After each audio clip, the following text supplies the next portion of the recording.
కన్ను మిన్ను కానలే జైలు ఊచలు లెక్కబెట్టుడు తప్పట్లే జైల్లో కవితకు 100 రోజులు కంప్లీట్ కుటుంబం కోసం నిజాంలా కేసీఆర్ యావత్ తెలంగాణ దూచిపెట్టిండు నేడు అంతకు మించి అనుభవిస్తున్నాడు బీజేపీలో బీఆర్ఎస్ విలీనానికి కవిత ప్రెజర్ పెడుతుందా అందుకే బిడ్డ కవితను కన్నెత్తి చూడట్లేదా అంటూ ఒకరిని చూస్తా ఉన్నాం కోటి ఆశలతో కొట్లాడి సాధించుకున్న తెలంగాణ ప్రత్యేక రాష్ట్రం కల్వకుంట్ల కుటుంబం పాలైంది ఒకటి కాదు రెండు కాదు ఏకంగా 10 ఏళ్ల పాటు యావత్ తెలంగాణను నిలువునా దోచుకున్నారు అధికారంలో ఉన్నన్ని రోజులు వారు ఆడిందే ఆట పాడిందే పాటగా మారింది ఒకవైపు తెలంగాణ సమాజం ప్రతిపక్షాలు మేధావులు అంతా ఏకమై కేసీఆర్ కుటుంబ పాలనపై అడుగడుగునా ప్రశ్నించినా చెవిన పెట్టలేదు కేసీఆర్ అధికారాన్ని అడ్డం పెట్టుకుని నయా నిజాం తరహాలో కన్ను మీను కానకుండా ప్రజల్ని పీల్చి పిప్పి చేసిండు ఈ శాఖ ఆ శాఖ అన్న తేడా లేకుండా ప్రభుత్వ శాఖల్లో అందిన కాడికి దోచుకున్నాడు అది చాలదన్నట్టు కేసీఆర్ కూతురు కవిత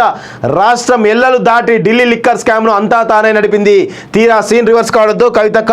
తిహార్ జైల్లో ఊచలు లెక్క పెడుతుంది రేపో మాపో ఒక్కొక్కరుగా కేసీఆర్ కుటుంబం అంతా జైలు ఊచలు లెక్క పెట్టడం ఖాయంగా కనిపిస్తుంది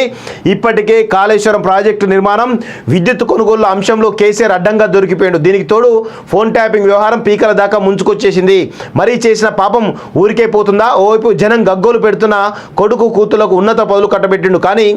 మన పొయ్యే కదా అని కొరకాసులు ముద్దాడితే మూతి కాళ్ళట్టు కూతురు కవిత పట్ల కేసీఆర్ గారాభం తెలుస్తోంది అంటూ చూస్తూ ఉన్నాడు సో ఇక్కడ కేసీఆర్కు కూతురు పైన ఎంత ప్రేమ ఉందో అర్థమవుతుంది 100 రోజులైనప్పటికీ కూడా ఆమె జైల్లో ఉంటే కనీసం ఆమెను పరామర్శించేటువంటి ప్రయత్నం చేయలేదు కేసీఆర్ అంటే తన కూతురు పైన ఎంత ప్రేమ ఉందో రాజకీయాలు అవసరమైన కేసీఆర్కి అంటే కూతురు దగ్గరికి పోతే ఎక్కడ నన్ను మీడియా హైలైట్ చేస్తున్న దాంట్లో ఈరోజు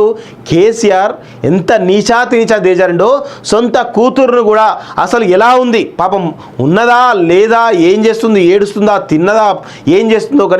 కనీసం వాటిని పరామర్శించడం కూడా నాకైతే తెలియట్లేదు వాస్తవంగా నిజంగా ఇది దుర్మార్గమైన విషయం సొంత తండ్రి సొంత కూతురును కూడా పట్టించుకోవడం లేదు అంటే ఆయనకు రాజకీయాలు అవసరమైనది తప్ప వేరే అవసరం లేదు అనేది చాలా స్పష్టంగా అర్థమవుతుంది సిగ్గుండాల కేసీఆర్కి నువ్వు చేసినటువంటి పాపాలు మామూలు పాపాలు కావు నువ్వు చేసినటువంటి పాపాల వల్ల వీళ్ళందరూ కూడా బలవుతా ఉన్నట్టు తెలుస్తూ ఉంది వాళ్ళు కూడా పాపాలు చేసిరు అనుకోండి తప్పే వాళ్ళు కూడా పాపాలు చేశారు కానీ ఈరోజు ఎంత పెద్ద ఎత్తున దుర్మార్గం అంటే సొంత కూతురును కూడా వెళ్ళి పరామర్శించే దిక్కుమాలిన స్థాయిలో ఈరోజు కేసీఆర్ ఉన్నాడంటే